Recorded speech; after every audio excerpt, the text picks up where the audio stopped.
इकट्ठे होते हैं, हम जो भी कर रहे हैं उसके साथ साथ क्राइम फ्री भारत का वह वीडियो जो सबसे नज़दीक है,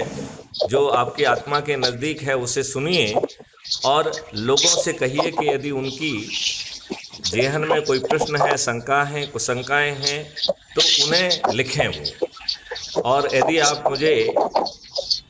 वीडियो कॉन्फ्रेंस के माध्यम से जोड़ेंगे तो मैं उनकी शंकाएं और कुशंकाओं का जवाब देते हुए उन्हें संकल्प और शपथ दिलाएंगे, यदि हम इसको सच्ची आत्मा से सिर्फ 9 दिन कर लेंगे तो हम 100 करोड़ हो जाएंगे। और जब आप 100 करोड़ होंगे तो माननीय नरेंद्र मोदी जी आपकी बात सुनेंगे। 21 महालक्ष्यों के लिए और 5 मौलिक अधिकारों के लिए 26 टास्क फोर्स बना देंगे। उन्हें मैथिली शरण गुप्त जो है उनको मार्गदर्शन देंगे और बड़ी आसानी से ये एक 26 मतलब